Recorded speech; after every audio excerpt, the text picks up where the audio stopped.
여러분들이 매스컴을 통해서 이런 기사들을 접했을 거예요. 수도권의 미분양 아파트들이 아주 빠르게 팔려나가고 있다. 이런 얘기를 한번 보셨을 거예요. 실제로도 수도권에 있는 미분양들이 뭐 예를 들어서 작년 12월 정도에 했던 것들이 아직도 안 팔리고 있었던 것들, 그런 것들이 속도로 보면은 요 근래에 아주 급격하게 팔리고 있는 이런 모습을 보여주고 있습니다. 시장에는 너무 다른 얘기들이 막 혼재해 있어요.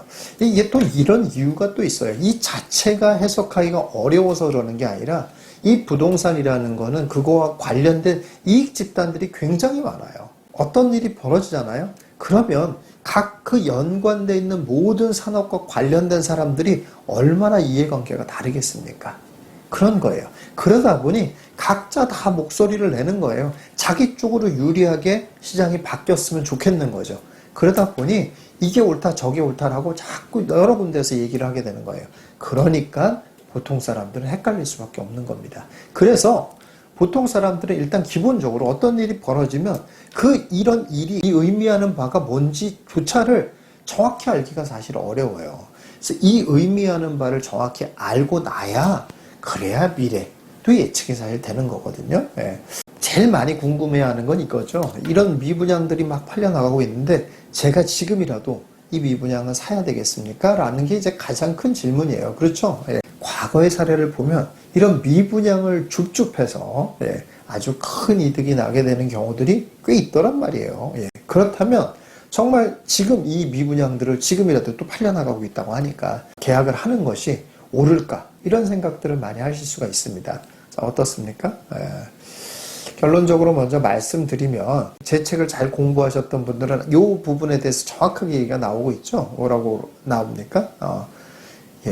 모든 조건이 다 좋고 비싸기만 해가지고 미분양이 난 물건들은 무조건 관심을 가져라 라는 대목이 나옵니다. 그렇죠? 예. 그래서 그야말로 다 좋아요. 다 좋은데 오직 비싸기만 해가지고 미분양이 난 것들은 여러분들이 사시면 이득을 볼 가능성이 굉장히 높습니다. 그런데 투자라는 건 상대적인 거잖아요. 예. 무슨 말이냐면 평균보다는 높은 상승을 해야지 투자성이 있는 거예요. 10%의 이득을 얻었다고 하더라도 시장 평균이 11%야. 그러면은 별로 의미가 없는 거라는 거예요. 반면 내가 한 5%의 이득을 얻었어 라고 하더라도 시장 평균이 3%야. 그러면 의미가 있는 거예요. 이렇게 상대적인 개념을 좀 이해하셔야 되거든요. 그래서 지금 미분양을 산다는 것은 상대적으로 높은 수익성을 내냐라고 물어보면은 조금 물음표기는 해요, 사실. 다시 좀 정리해서 말씀드려 볼게요.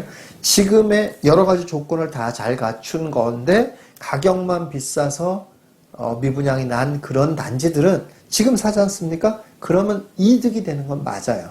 그러나 다른 것을 내가 투자하는 거에 비해서 더 좋은 성적이 날 수 있냐라는 부분에 있어서는 조금 그런 곳과 아닌 곳에 조금 차별성이 있을 수 있다. 이 정도로 여러분들이 이해하셔야 될 것 같습니다. 또 한 가지 하나 말씀드릴게요. 지금 수도권에 있는 미분양 아파트들을 보면은 초소형 평형들이 미분양 난 경우가 많이 있습니다. 물론 이제 84형, 59형도 미분양이 났었는데 그런 것들은 이제 다 소진된 경우가 많죠. 그래서 초소형, 3구형, 4구형 이런 것들이죠. 이런 것들을 지금 사는 건 어떻습니까? 이거는 진짜 전형적인 투자잖아요. 그냥 이런 걸 지금 사도 되냐라고 생각할 때는 아주 중요한 기준이 있습니다. 이런 초소형을 살 때는 모든 조건이 다 좋다라는 거에서 제일 중요한 게 하나 있어요. 그게 뭐냐면 바로 역세권이어야 된다는 거예요.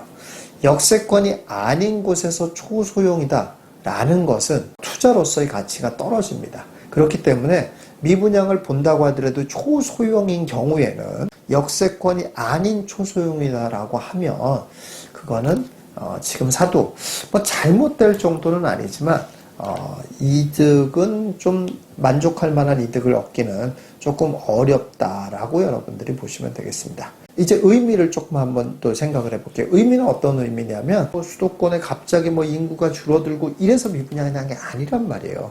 미분양이 난 이유는 딱 하나였잖아요. 비싸게 느껴졌다라는 거잖아요. 근데 그게 팔린다? 이 말은 뭐예요? 비싸게 안 느껴진다라는 거잖아요. 이제 대중들이. 예, 이게 뭡니까? 그렇다면 결국 최소한 강보합 형태로는 갈 가능성이 높다. 예, 급매물들은 이제 거의 사라진 이런 상황이기 때문에 급매물을 기다려가지고는 매수하기가 좀 어려운 상황이 됐다. 이렇게 보시면 되겠고요. 물론 투자성이 별로 없는 것들, 예, 그러니까 뭐 대형 평형이라든지 뭐 초소형 평형이라든지 이런 것들 일부, 예, 이런 것들은 여전히 급매물들이 많이 있습니다. 좀 투자성이 있는, 그리고 대중들이 많이 선호하는 이런 물건에 있어서의 급매물 찾기는 이제 어려워질 것이다. 이렇게 여러분들이 보시면 되겠고, 지금 나와 있는 최저가가 여러분이 살 수 있는 거의 최저가다라고 여러분들이 생각하시는 게 좀 더 현실적이지 않을까 라고 여러분들이 생각을 하셔야 될 것 같습니다. 예. 자, 그리고 이제 그럼 다음 스텝을 한번 예상을 해볼게요. 안타깝지만, 예, 분양가의 상승을 불러올 수밖에 없다. 이렇게 보여집니다. 그래서 일단 첫 번째로 영향을 미치는 것은 이제 신규 분양하는 단지들의 분양가입니다. 예, 이런 분양가를 높일 가능성이 높다. 이렇게 보시면 되겠습니다. 그 다음 스텝은 신규 아파트의 가격을 먼저 끌어올릴 가능성이 굉장히 높죠. 그럼 또 어떤 일이 벌어집니까? 신규 아파트가 될 거라고 예약돼 있는 것들 있죠? 그게 뭡니까? 예, 개발의 마지막 단계에 있는 것들이죠? 재개발, 재건축. 그런 것들이 시장의 약세로 인해서 굉장히 많이 가격이 떨어진 것들이 있거든요. 이런 것은 분양가에 매우 예민합니다. 분양가를 높게 분양할 수 있다고 하면 무슨 얘기예요? 그럼 결국 조합원들의 이익이 커진다는 얘기거든요. 그럼 어떻습니까? 그럼 바로 즉각적으로 가격에 반영될 가능성이 굉장히 높다 이런 얘기예요. 그래서 여러분들 수도권 일대에 프리미엄이 많이 빠진 이런 입주권들은 여러분들이 좀 관심을 많이 가지셔야 될 때가 됐다. 이렇게 여러분들이 보시면 되겠습니다. 예, 그 다음 스텝은 이제 당연히 준신축에 영향을 미치게 되겠고, 구축까지 영향을 미칠 수 있을까라고 보기에는, 네, 아직까지는 시장의 힘으로 봤을 때 예측하기가 조금 어려운 상황이에요. 예, 이게 예측도 이게 무슨 그냥 무슨 점치듯이 예측하는 게 아니거든요. 어떤 현상이 보여지면 그것으로 예측할 수 있는 범위가 있어요. 예, 이 정도까지는 확률 높게 벌어질 수 있을 거다라고 보여지는 것들이 있지만, 그렇지 않은 부분을 섣불리 생각할 수는 없거든요. 예, 지금 보여지는 시장 상황으로 봐서는 이 정도 힘이라면 분양가, 예, 그 다음에 입주권, 예, 그 다음에 신축 정도까지는 영향을 미칠 가능성이 매우 높다. 이렇게 여러분들이 보셔야 될 것 같습니다. 그 다음 대상들의 영향을 미칠지 안 미칠지에 대해서는 시장이 어떻게 움직이고 있는지를 좀 보면서 다시 한번 판단을 하셔야 될 것 같습니다. 여러분들 지금 제가 이렇게 쭉 얘기한 걸 한번 잘 생각해 보세요. 이 중에 하나 정도는 여러분들이 다 취할 수 있는 전략들이 있을 거거든요. 예. 그러면 그런 전략들을 취해서 여러분의 재산을 어쨌든 간에 증식시킬 수 있는 이런 기회가 이렇게 멀리 있는 게 또 아니잖아요. 예. 부동산 투자라는 거는 화끈할 때도 있지만 좀 화끈하지 않을 때도 있거든요. 근데 화끈하지 않을 때라고 하더라도 이렇게 계속 자산을 증식할 수 있는 기회들은 계속 존재합니다. 그래서 부동산 투자를 통해서 여러분의 재산을 증식시키는 길은 결코 멀리 있지 않다는 것을 염두에 두시는 여러분들 되시기 바라겠습니다.